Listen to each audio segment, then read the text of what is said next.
अस्सलाम वालेकुम, दिन भर के साथ मैं हूं जन्नत जमशेद और मैं हूं ज़ीशान बशीर। नाज़रीन, प्रोग्राम में सबसे पहले बात करेंगे दहशत गर्दों के खिलाफ जारी कार्रवाइयों के हवाले से। सिक्योरिटी फोर्सेज ने पेशावर के इलाके हसन खेल में गुज़श्ता रात इंटेलिजेंस बेस्ड ऑपरेशन करके दहशत गर्दों के सरखना अयाज मोहम्मद और दहशत गर्द अहमद उर्फ कोची को जहन्नुम वासिल कर दिया। ISPR के मुताबिक ऑपरेशन में 2 दहशतगर्द हलाक और 2 जख्मी भी हुए। हलाक दहशतगर्दों से असलहा, गोला बारूद और धमाका खेज मवाद बरामद कर लिया गया है। हलाक दहशतगर्द सिक्योरिटी फोर्सेज के खिलाफ मुतादिद दहशतगर्द कार्रवाइयों और मासूम शहरियों के कत्ल में मुलव्वस पाए गए हैं। ISPR के मुताबिक मुसल्लह अफवाज मुल्क से दहशत गर्दी के खात्मे के लिए पुरअज़्म है। इसी तमाम तर मामले पर बात करने के लिए हमारे साथ मेहमान मौजूद हैं, उनका तारुफ आपसे करवाए चलती हूँ। हमारी नुमाइंदा गजाला नौरीन हमें इस तमाम तर खबर के हवाले से डिटेल्स बताएंगी और उनके साथ हमें ज्वाइन किया है दिफाई तज्जियाकार ब्रिगेडियर रिटायर्ड मसूद खान साहब ने। जी हाँ, बिल्कुल। ब्रिगेडियर साहब, आपसे मैं गुफ्तगू का आगाज़ करना चाहूँगा। जो कार्रवाइयाँ इस वक्त की जा रही हैं, चाहे वो KP में हों या बलूचिस्तान के मुख्तलिफ इलाकों में हों, इस हवाले से जो है वो यकीनन खातिर खा कामयाबियाँ भी हासिल हो रही हैं। आप समझते हैं कि जो सरहद पार से कार्रवाइयाँ होती हैं उनको रोकने के लिए बाकायदा तौर पर इक़दामात उठाने की ना सिर्फ खारजा सतह पर बल्कि दीगर लेवल्स पर भी ज़रूरत है? जी हाँ, देखें कि ये इक़दाम पाकिस्तान ऑलरेडी इससे कर रहा है और देखें कि हमें तो ख़तरा जो कंसर्न है वो अफ़गानिस्तान की सरज़मीन से है और कई दफ़ा पाकिस्तान ने वहाँ पे अफ़गान तालिबान को भी बताया है, इंटरनेशनल कम्युनिटी को भी पता है, अमेरिका को भी पता है, रीजनल कंट्रीज़ को भी पता है, चाइना को पता है, रशिया को पता है कि अब अफ़गानिस्तान एक एपिक सेंटर बन गया है टेररिज्म का, जहाँ पे न सिर्फ TTP है जो पाकिस्तान के लिए थ्रेट है, वहाँ पे इस्लामिक स्टेट ऑफ खुरासान है जो एक ग्लोबल थ्रेट है, अल-कायदा है ग्लोबल थ्रेट है, तहरीक तालिबान ताजिकिस्तान है, ताजिकिस्तान के लिए थ्रेट है, इस्लामिक गवर्नमेंट ऑफ उज़्बेकिस्तान है, वो उज़्बेकिस्तान के लिए थ्रेट है। और देखें रिसेंटली जितनी एक्टिविटीज हुई हैं इस्लामिक स्टेट की भी, अल-कायदा की और TTP, तो लगातार जो सेफ हेवन से अफगानिस्तान में वो यूज करके पाकिस्तान के अंदर आके हमले कर रहे हैं। हम पाकिस्तान ने अब बर वक्त इकदाम किए हुए हैं। अपने देखें हमारा जिस तरह DG ISPR ने रिसेंटली लिखा था 98% जो बॉर्डर है 2611 किलोमीटर का बॉर्डर है दैट हैज बीन फेंस्ड। और इसके अलावा देखें कि हमने उनको आइडेंटिफाई करके लोकेशंस और सब कुछ मूवमेंट्स जो टेररिस्ट के इनसाइड अफगानिस्तान बता चुके हैं और यही कुछ रिपोर्ट्स कंफर्म की है यूनाइटेड नेशन एनालिटिक्स सपोर्ट और सैंक्शन मॉनिटरिंग टीम ने भी, और यूनाइटेड स्टेट्स के जो सेंटकॉम की चीफ है उन्होंने भी कंफर्म किया है। तो पाकिस्तान जो है कि अपने लेवल पे इंटेलिजेंस बेस्ड ऑपरेशंस कर रहा है और उसमें हम कामयाब रहे हैं। जी, यकीनन कामयाबियां भी हासिल हो रही हैं। सर, उबूरी अफगान हुकूमत को बावर करवाना कितना ज़रूरी है, क्योंकि जब TTP के साथ जंग बंदी का मुआहिदा ख़त्म हुआ तो उसके बाद से दोबारा से ये दहशत गर्दाना कार्रवाइयाँ शुरू हो गई, तो जो अफगानिस्तान की उबूरी हुकूमत है उनको ये बावर करवाना कितना ज़रूरी है कि वो अपनी सरजमीन को पाकिस्तान के खिलाफ इस्तेमाल ना होने दे? जी देखें, बावर हमने कराया, हमने 2 साल इंतज़ार किया, हमने कोशिश की तमाम डिप्लोमेटिक और पॉलिटिकल जो हम सिलसिले यूज़ कर सकते हमने यूज़ किए। हम मायूस हुए तो हमने पिछले आपने देखा इस साल हमने फिर स्ट्राइक्स जो हुई हैं खोस्त में और पक्तिया में, हमने एक मैसेज दिया कि हम ये भी कर सकते हैं। तो अभी भी ये है कि बावर तो उनको कई दफ़ा करा चुके हैं। अब रिसेंटली देखें जिस तरह बशाम में हमला हुआ है, जिस तरह हमारे इंटीरियर मिनिस्टर ने अभी ये सारे डिटेल्स के साथ उन्होंने कंफर्म किया कि सुसाइडर भी अफगानी था, गाड़ी भी अफगानिस्तान से आई थी, प्लानिंग भी इनसाइड अफगानिस्तान में हुई। एक कारी अब्दुल्ला था और एक खान लाला था जिन्होंने प्लानिंग की, फैसिलिटेटर पाकिस्तान में थे। तो अभी भी हमारे रिसेंटली हमारे एक स्पेशल डेलीगेशन अफगानिस्तान की उबूरी हुकूमत इस तमाम तर मामले में इतनी गैर संजीदा क्यों है? वो देखें, असल बात यह है कि वो चाहते हैं कि TTP को एक बार्गेनिंग चिप के तौर पे इस्तेमाल करे पाकिस्तान को प्रेशराइज करने के लिए। वो फैक्टर है जो मतलब इम्पोर्टेंट जो समझने वाला है। सेकंड वो है कि TTP ने उनकी बैयत की हुई मौला हैबतुल्लाह अखुंज़ादा की, तो इसलिए वो उन पे कोई ऑपरेशन नहीं करना चाहते हैं। एक और फैक्टर भी है कि वो समझते हैं कि अगर कुछ हम ऐसा कुछ काम करेंगे तो हो सकता है ये हमारे खिलाफ हो जाए और इसके बाद ये इस्लामिक स्टेट को इस्तेमाल करें। और फिर बहरहाल जो मकसद जो है कि ये एक बेल्ट लेवरेज है, बार्गेनिंग चिप के तौर पे इस्तेमाल करना चाहते हैं, आपको प्रेशराइज करना चाहते हैं, वो अपने इकोनॉमिक इंटरेस्ट को पाकिस्तान में प्रोटेक्ट करना चाहते हैं, और वो जो सो कॉल्ड जो उनके दावे थे पहले वाले उन्हीं लाइंस पे हैं।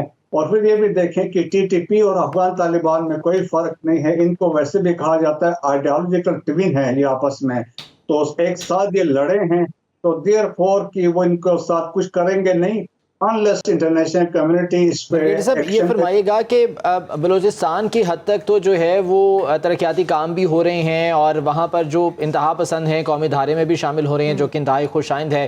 केपी की हद तक अगर हम बात करें तो वहाँ से दहशत गर्दी का मुकम्मल तौर पर सफाया कर दिया गया था। अब दोबारा से ये इक्का दुक्का कार्रवाइयाँ शुरू हुई हैं और वहाँ पर डेफिनेटली सिक्योरिटी फोर्सेस भी अपना काम कर रही हैं। आपको क्या लगता है कहाँ पर ये मामलात हुकूमती सतह पर ख़राब हुए थे या किसी और सतह पर हुए थे कि जिसके बाद से दोबारा से दहशत गर्दी ने केपी का रुख किया?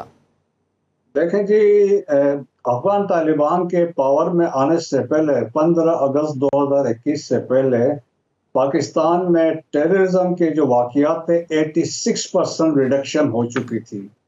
उस साल टोटल जो थे पिछले साल 2020 में 49 अटैक्स हुए थे अक्रॉस पाकिस्तान। तालिबान के वापस आने के बाद आपने देखा होगा तेजी हमने देखी और ये 200, 300 और 350 ऑलमोस्ट अभी 400 तक इन्होंने टच करना शुरू कर दिया। तो इसका मतलब ये था एक तो जो टीटीपी के टेररिस्ट जेलों में थे उनको छोड़ दिया गया, सेफ हेवंस मिल गई, वेपन्स एंड इक्विपमेंट्स मिल गई, इनके साथ फंडिंग मिल गई, रिक्रूटमेंट मिल गई और उनको वहां पे है। पाकिस्तान ने हमेशा अपने तमाम तर तहफ़्फ़ुज़ात अफगानिस्तान की उबूरी हुकूमत के सामने रखे हैं, लेकिन अफगान उबूरी हुकूमत इस तमाम तर मामले में संजीदा नज़र नहीं आ रही। हमारे साथ ब्रिगेडियर रिटायर्ड मसूद खान साहब मौजूद है। सर बहुत शुक्रिया वक्त देने के लिए। प्रोग्राम में आगे बढ़ते हैं और अब बात कर लेते हैं कि federation of all Pakistan universities academic staff association की कॉल पर आज मुल्क भर की यूनिवर्सिटीज़ में असातिज़ा और नॉन टीचिंग स्टाफ ने यौम सियाह मनाया और एहतजाजी मुजाहरे किए। मुजाहिरीन का कहना है कि वफाकी हुकूमत की तरफ से हायर एजुकेशन कमीशन के बजट को 65 अरब रुपए से कम करके 25 अरब रुपए किया जा रहा है। मुजाहिरीन का कहना है कि ऐसे सूरत हाल में जामियात के पास इखराजात के लिए फीसों में इजाफे के सिवा कोई चारा नहीं रहेगा। जब हम बात करते हैं कि पाकिस्तान के मौशी हालात बेहतर क्यों नहीं हो पा रहे, तो ज़रूरी ये है कि पाकिस्तान में तालीम का कितना बजट है, लेकिन बदकिस्मती के साथ जो ऑलरेडी तालीम पर बजट मुख्तस किया जाता है उसको भी कम करने के हवाले से बातचीत का सिलसिला शुरू हो चुका है। इसी तमाम तर मामले पर बात करने के लिए हमारे साथ मौजूद हैं डॉक्टर गालिब अता साहब जो कि हैं नायब सदर पंजाब यूनिवर्सिटी, और उनके साथ हमें ज्वाइन किया है डॉक्टर अमजद अब्बास खान मक्सी साहब ने जो कि सदर ऑल पाकिस्तान यूनिवर्सिटीज़ हैं। आप दोनों मेहमानों का बहुत शुक्रिया। सबसे पहले अमजद साहब मैं आपकी तरफ आऊँगी।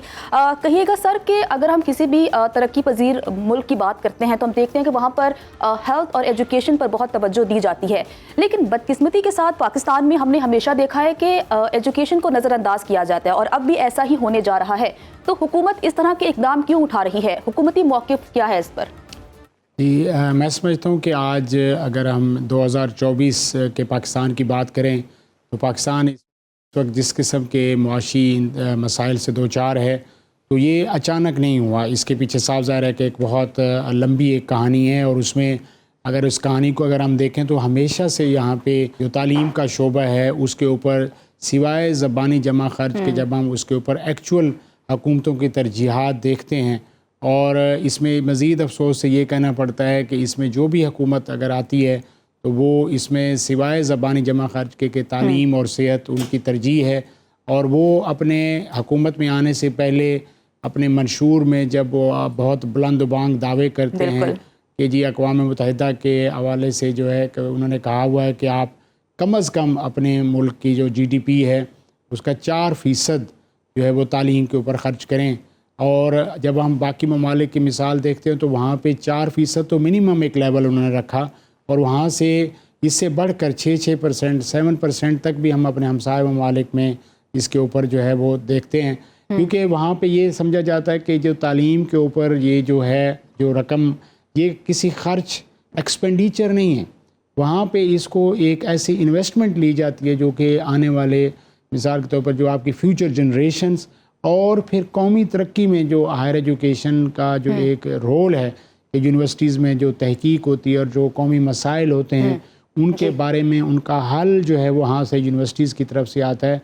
تو وہاں پہ جب آپ ان کو جس طرح کی فنڈنگ بھی پرووائڈ نہیں کریں گے، اور یہ کتنے افسوس کی بات میں آپ سے شیئر کروں گا کہ پچھلے 2023 اور 24 میں کہاں پہ 4%، کہاں پہ 3%، کہاں پہ حتیٰ کہ 2% سے بھی کم، 1.6% جی ڈی پی کا جو ہے وہ اعلیٰ تعلیم کے اوپر خرچ کیا گیا، اور اس کے بعد پاکستان میں اس وقت 160 سے زیادہ جو ایک سرکاری انتہائی شعبے میں انفارچونیٹ ہے کہ اس انویسٹمنٹ کو پاکستان میں جو ہے وہ اخراجات میں کنسیڈر کیا جاتا ہے۔ غالب عطا صاحب، یہ فرمائیے گا کہ ہم نے دیکھا کہ مختلف ممالک میں جو پبلک سیکٹر یونیورسٹیز ہوتی ہیں، تعلیمی ادارے ہوتے ہیں، انہیں بہتر کیا جاتا ہے تاکہ لوگ بہتری کے ساتھ جو ہے وہ سہولت کے ساتھ تعلیم حاصل کر سکیں جو بھی اسٹوڈنٹس ہیں، لیکن پاکستان میں پرائیویٹ سیکٹر کو زیادہ امپاور کرنے کی کوشش کی جا رہی ہے، اس کی کیا وجہ ہے؟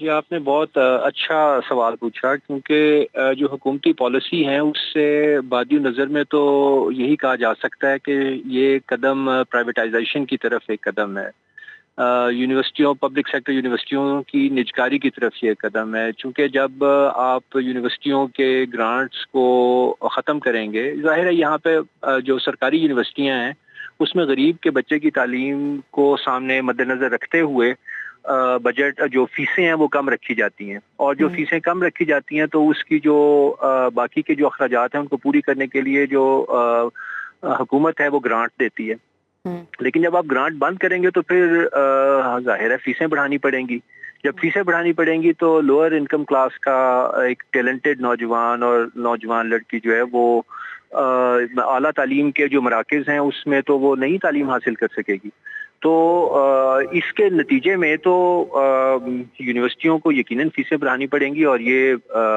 بہت مشکل ہو جائے گا۔ آلریڈی ہم یہ جانتے ہیں کہ ہمارے یہاں ایک تقریباً 2.5 کروڑ کے قریب بچے ایسے ہیں جو کہ اسکولوں سے باہر ہیں، پرائمری، تو اب جو اعلیٰ تعلیم ہے اس میں بھی بچے اس وجہ سے باہر ہونا شروع ہو جائیں گے کہ ان کے پاس فیسیں نہیں ہوں گی دینے کے لیے، تو یہ تو ایسے معلوم ہوتا ہے کہ جو آئی ایم ایف ہے اس میں ان کے ہاں یہ والی بات چلتی ہے کہ جو پبلک سیکٹر ایکسپینڈیچر ہے وہ کم سے کم کیا جائے۔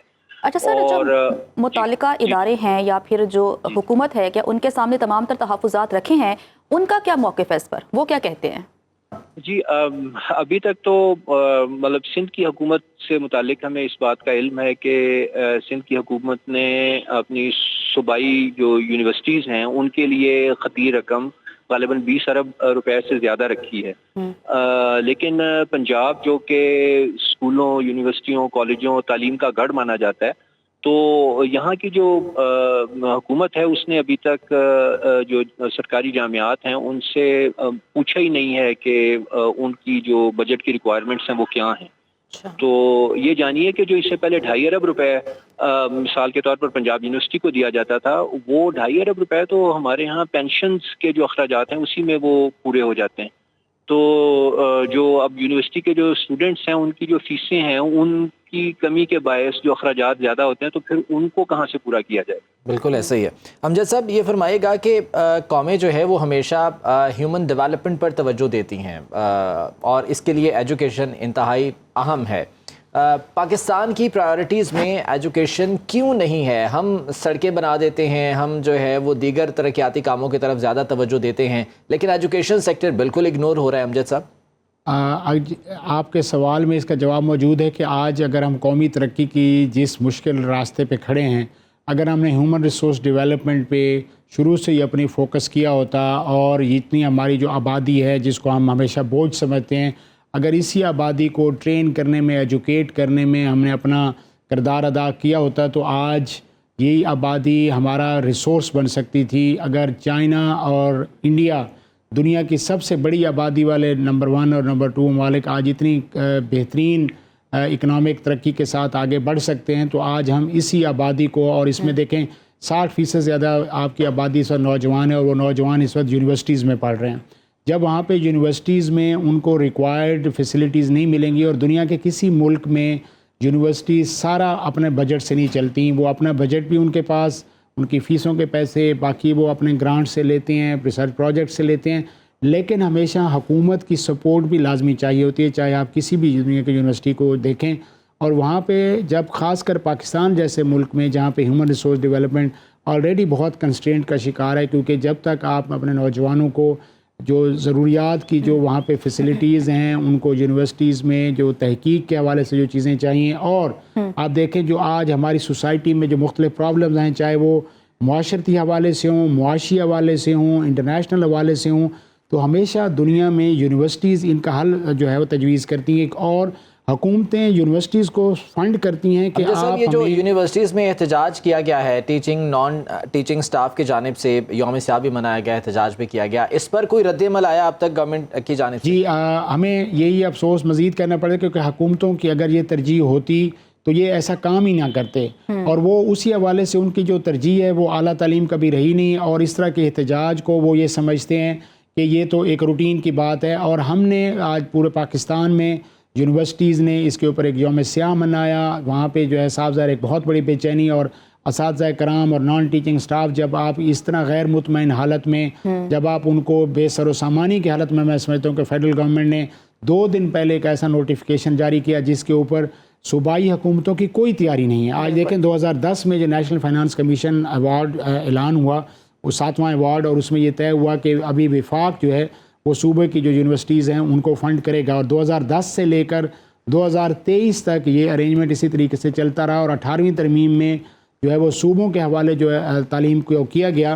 لیکن اس کے بعد آپ دیکھیں کہ 2 صوبوں میں اس وقت بھی، صوبہ سرحد میں اور بلوچستان میں، پروونشل ہائر ایجوکیشن کمیشن قائم ہی نہیں کیے گئے سرے سے، اور اگر پنجاب میں اس وقت قائم ہے تو وہ صوبائی جو محکمہ ہائر ایجوکیشن اس کا ایک ذیلی سا ادارہ ہے، اور صوبائی ہائر ایجوکیشن کمیشن کے پاس کوئی نہ فنڈز ہیں نہ ہی اختیارات ہیں، اور صوبائی محکمہ تعلیم جو ہمارا بیوروکریسی کا کام آواز اٹھانا ہے، اور ہم یقیناً جو ہے اس حق کے لیے آواز اٹھاتے رہیں گے، ہم اپنا فریضہ سر انجام دیتے رہیں گے۔ اب دیکھنا یہ ہے کہ جو ایوان اقتدار میں بیٹھے لوگ ہیں وہ کب اس جانب توجہ دیتے ہیں۔ بہت شکریہ ڈاکٹر امجد عباس خان مقصی صاحب ہمارے ساتھ موجود تھے، ڈاکٹر غالب ہمارے ساتھ موجود تھے، آپ دونوں مہمانوں کا بہت شکریہ۔ ناظرین دن بھر میں آگے بڑھتے ہیں اور افسوسناک خبر شامل کرتے ہیں کہ حیدرآباد میں گیس سلنڈر دھماکے میں جھلس کر جاں بحق ہونے والوں کی تعداد 7 ہو گئی ہے۔ مرنے والوں میں 6 سال کا حسنین، 15 سالہ بلال، 10 سالہ رحیم اور ایان شامل ہیں، جبکہ 48 زخمیوں کو سول اسپتال حیدرآباد منتقل کر دیا گیا ہے۔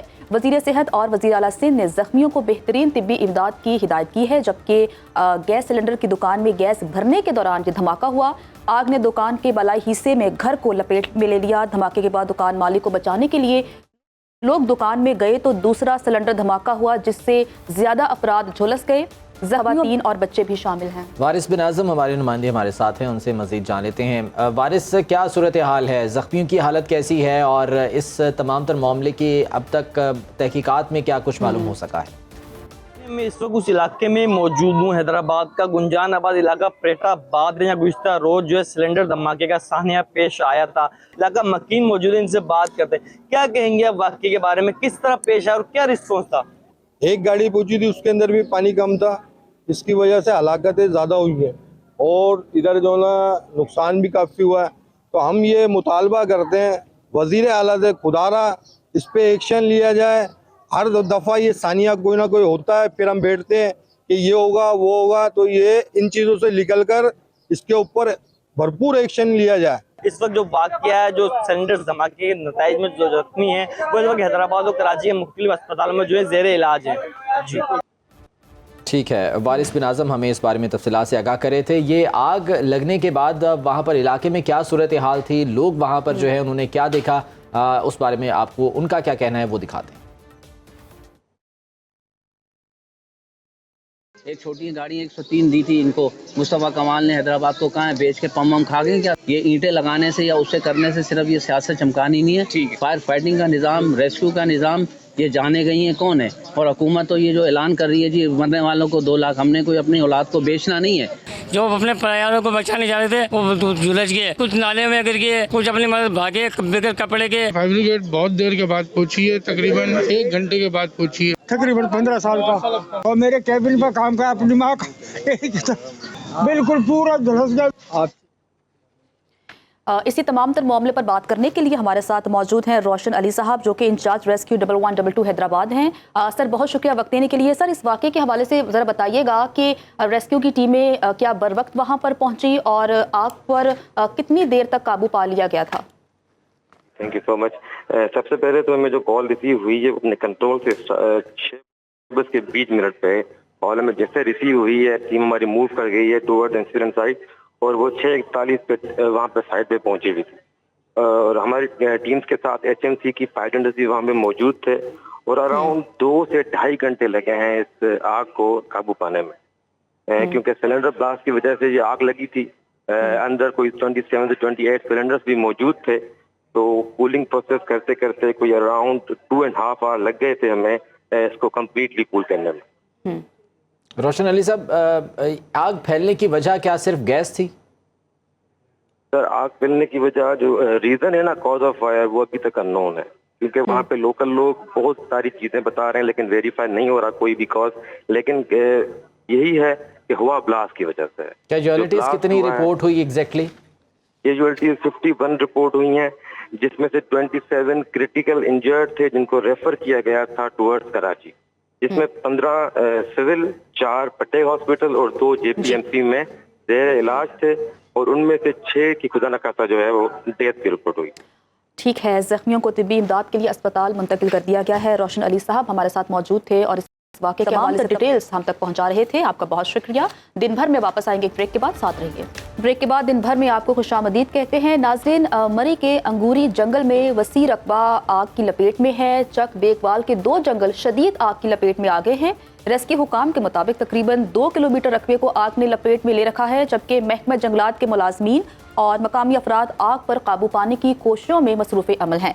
2 रोज़ कबल ही वादी सोन के जंगलात में खौफनाक आग लगने का वाक़या पेश आया था और इस्लामाबाद में मारगला की पहाड़ियों पर एक बार फिर आग भड़क उठी है। अतीक अब्बासी हमारे साथ मौजूद हैं, उनसे इस बारे में मज़ीद जान लेते हैं। अतीक, बताइएगा, मरी के अंगूरी जंगल में आग लगी है, क्या सूरत हाल है यहाँ पर? को सर मरी जिसका हुसन और जिसकी अफादियत, जो सियाहों की तवज्जो की जो असल यहाँ पर चीज़ है वो इसके सब्ज़ शादाब जंगलात हैं, घने जंगलात जो आजकल के मौसम में भी ठंडी ठंडी हवा जो हैं वो बिखेर रहे हैं। लेकिन गुज़श्ता तकरीबन 3 हफ्तों से देखा जा रहा है कि तवील खुशहाली के बाद मलका कोसार मरी के जंगलात के अंदर तवातर के साथ आग लगने के वाक़यात रुनुमा हो रहे हैं और आग लगने के जब ये वाक़यात रुनुमा होते हैं तो महकमा जंगलात, रेस्क्यू 1122 और मकामी आबादी बड़ी तादाद में देखी जाती है कि जो उस आग पर काबू पाने के लिए मौके पर मौजूद होती है। यहाँ पर मरी की मकामी आबादी जो है वो जंगलात की आग की वजह से बढ़ते हुए दर्जा हरारत पर ये अपील भी करती नज़र आ रही है कि हुकूमत को चाहिए कि मलका कोसार मरी के जंगलात को बचाने के लिए फायर हेलीकॉप्टर भी जो है यहाँ पर दिया जाए ताकि मरी के जंगलात जो हैं वो आग से महफूज रहें। जी ठीक है, अतीक अब्बासी हमारे साथ मौजूद थे और तमाम तर डिटेल्स बता रहे थे। इसी टॉपिक पर बात करने के लिए हमारे मेहमान हमारे साथ मौजूद है, उन्हें शामिल गुफ्तगू कर लेते हैं। हमारे नुमाइंदे उस्मान जब्बार हमें तमाम तर डिटेल्स बताएंगे और उनके साथ हमें ज्वाइन किया है कामरान रशीद साहब ने, जो कि डिस्ट्रिक्ट एमरजेंसी ऑफिसर रेस्क्यू 1122 हैं। आप दोनों मेहमानों का बहुत शुक्रिया। सबसे पहले उस्मान, मैं आपकी तरफ आऊँगी, कहिएगा कि मारगला की पहाड़ियों पर दोबारा आग लग गई थी, वहाँ पर क्या सूरत हाल है, क्या आग पर काबू पा लिया गया है?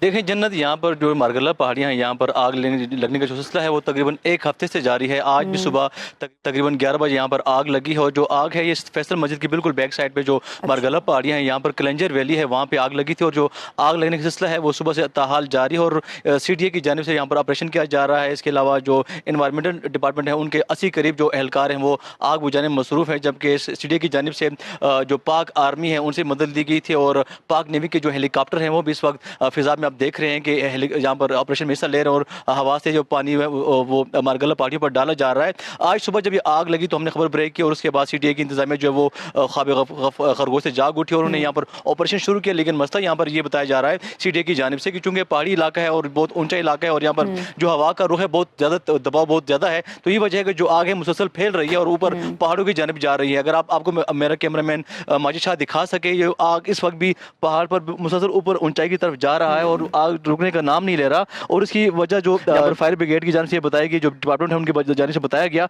कि चूंकि हवा का दबाव बहुत ज़्यादा तेज़ है और जो आग के शोले हैं मुसलसल भड़क रहे हैं और जो पहाड़ी एरिया है, यहाँ पर आग फैल रही है और यहाँ पर चूँकि सुबह से ऑपरेशन जारी है, यहाँ पर CDA, वाइल्ड लाइफ, ज़िला इंतज़ामिया, जबकि जो इन्वायरमेंट विंग है उनकी जानब से यहाँ पर मुसलसल ऑपरेशन किया जा रहा है। लेकिन चूँकि इनका पहला टारगेट ये था पहला कि जो यहाँ पर करीबी एरिया है जहाँ पे लोग रहते हैं, जहाँ पे आबादी है, वहाँ पर आग को फैलने से आबादी को महफूज बनाना है, ये प्रायोरिटी है। साथ रहिएगा उस्मान। कामरान रशीद साहब, यकीनन एक चैलेंजिंग सूरत हाल है ये जो आग लगी है, इस पर काबू पाना, रेस्क्यू कार्रवाइयों की सूरत हाल क्या है, क्या रिसोर्सेज इस वक्त अवेलेबल हैं, मुश्किलात क्या दरपेश हैं इसमें?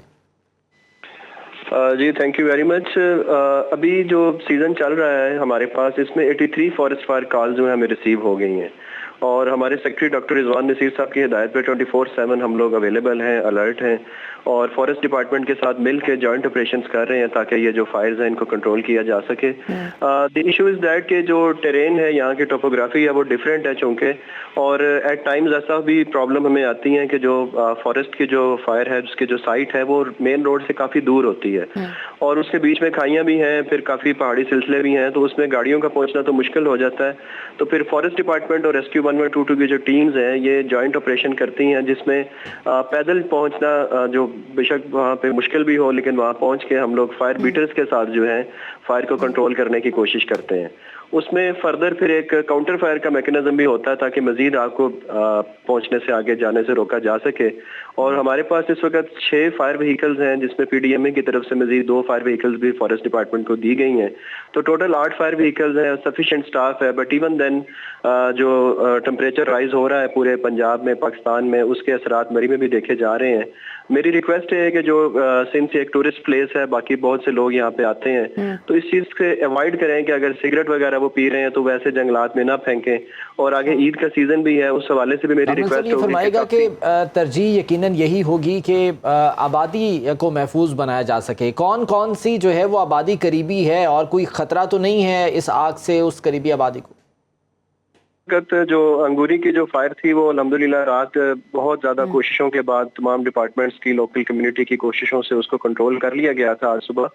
बट अभी भी वहाँ पे कुछ साइट्स ऐसी हैं जहाँ पे हल्की फुल्की सी आग जो है दोबारा से लग रही है और उसको फिर दोबारा से हम लोग देख रहे हैं। और अल्हम्दुलिल्लाह इस वक्त ऐसी कोई जगह नहीं है जिसमें आबादी को खतरा हो और तमाम डिपार्टमेंट्स इस वक्त जो है DC साहब की बहुत बेहतर जो है वो काम कर रही हैं रेस्क्यू टीमें, और उम्मीद करते हैं कि हालात जो है वो मुकम्मल तौर पर कंट्रोल में रहें। बहुत शुक्रिया आपके वक्त का। कामरान रशीद साहब हमारे साथ, उस्मान जब्बार इस बारे में तफसीलात से आगाह कर रहे थे। आपका प्रोग्राम में वापस आएंगे एक ब्रेक के बाद, साथ रहिए। Welcome back. अब बात करते हैं कि फेडरल बोर्ड ऑफ रेवेन्यू में आला सतह पर उखाड़ पिछाड़ और मौतली की तहलका केस कहानी। प्रोग्राम दिन भर में आपको बताते हैं कि मारूफ इलेक्ट्रॉनिक्स कंपनी को रिफंड की मद में करोड़ों रुपए वसूल कराने का तनाज़ा अफसरान के गले पड़ गया है। 2 चीफ कमिश्नर्स और 1 कमिश्नर को उनके ओहदों से हटा दिया गया, जबकि डिप्टी कमिश्नर खुरम फखर सदीकी को मुअत्तल कर दिया। ज़राए का ये कहना है कि DWP इंजीनियरिंग के नाम से रजिस्टर्ड मारूफ इलेक्ट्रॉनिक्स कंपनी ग्री को 34 करोड़ 70 लाख रुपए का रिफंड दिलवाने के लिए ली गई स्पीड मनी से शुरू होने वाला तनाज़ा आला सतही तबादलों का मौजिब बना है। इसी बारे में मज़ीद जान लेते हैं। इन्वेस्टिगेटर रिपोर्टर रिजवान नकवी हमारे साथ मौजूद हैं। रिजवान, ये बताइएगा कि ये तमाम मामला है क्या, जो अफसरान का तबादला किया गया है, इनका इस पर कोई मौक़िफ़ सामने आया है, इनका कोई एतराफ़ी बयान या कोई और चीज़ इस हवाले से सामने आई है? जी बिल्कुल जीशान, बहुत शुक्रिया आपका। FBR ने रात में चीफ कमिश्नर्स को हटाकर रीजनल टैक्स ऑफिस लाहौर के DC हेडक्वार्टर खुरम फखर सदीकी हैं, जिन्हें 4 माह के लिए मुअत्तल कर दिया था। ज़राए के मुताबिक DWP इंजीनियरिंग के नाम से रजिस्टर्ड एक मारूफ कंपनी है जिसका जो मार्केट में जो ब्रांड नेम है वो ग्री है।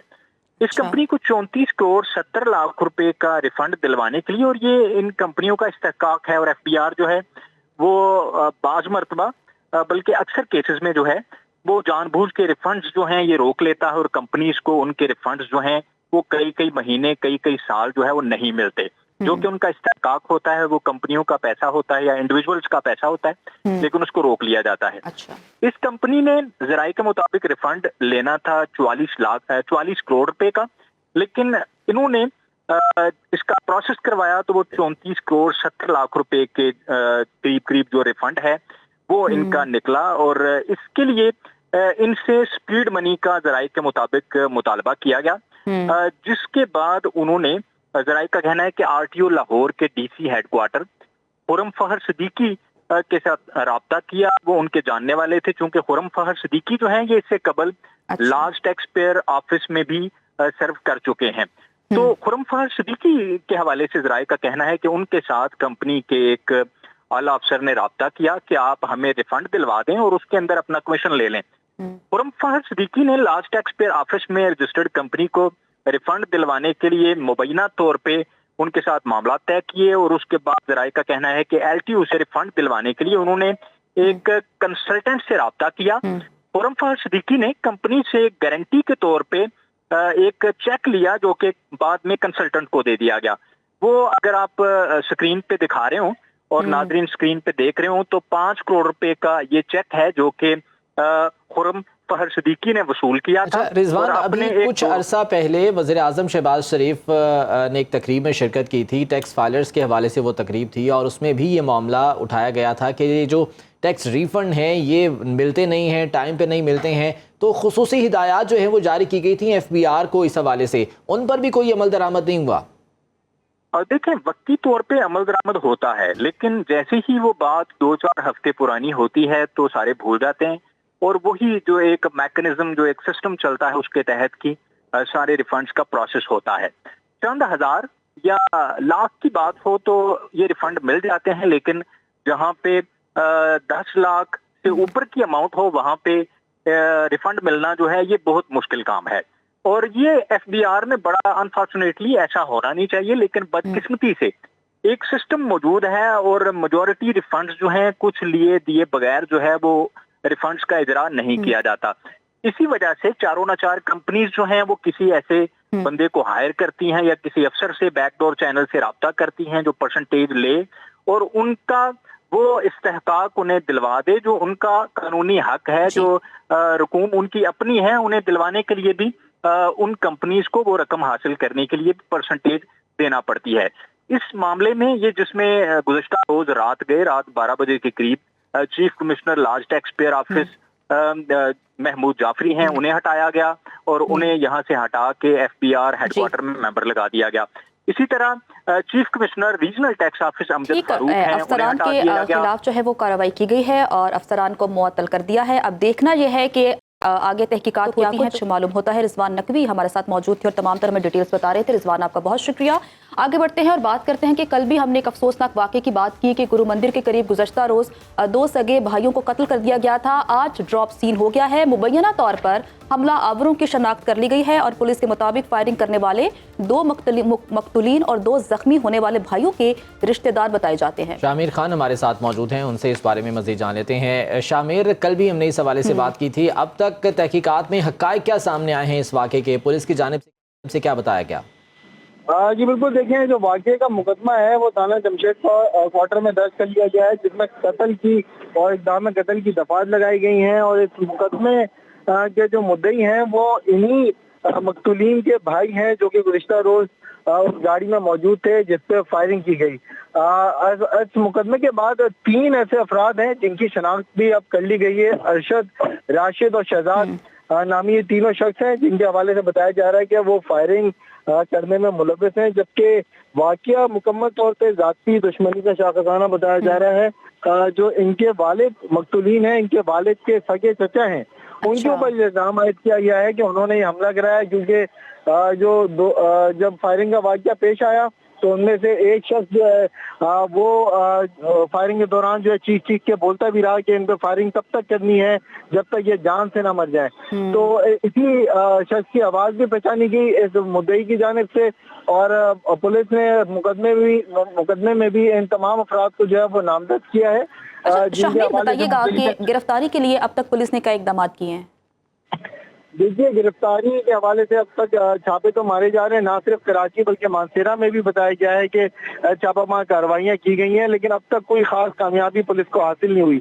जिन अफराद को नामजद किया गया है इनके हवाले से बताया गया है कि इनके अहले खाना इस वारदात से 1 रोज कबल ही अपने घर से जो है वो जा चुके थे, जबकि ये अफराद जिनको इस मुकदमे में नामजद किया गया है वो वारदात के बाद से लापता है। पुलिस का कहना है कि 3 मुश्तबा अफराद को हिरासत में लिया गया था, लेकिन उनको भी तफ्तीश के बाद रिहा कर दिया गया है। अब तक किसी किस्म की कोई गिरफ्तारी या कोई बड़ी कामयाबी पुलिस को हासिल नहीं हुई है। ठीक है, अभी तक किसी किस्म की गिरफ्तारी नहीं की गई है, लेकिन इस तमाम तर मामले का ड्रॉप सीन हो चुका है। मकतूलीन के बताए जा रहे हैं जिन्होंने इन पर हमला किया, जिनमें 2 भाई जो है वो कत्ल हो गए। शाहमीर हमारे साथ मौजूद थे और तमाम तर डिटेल्स बता रहे थे। शाहमीर, आपका बहुत शुक्रिया। इन वाक़यात के हवाले से आने वाले प्रोग्राम से मजीद फॉलो अप भी करेंगे और देखेंगे कि पुलिस की जानिब से क्या कार्रवाई की गई है। आज के प्रोग्राम से इतना ही। खुदा हाफिज़।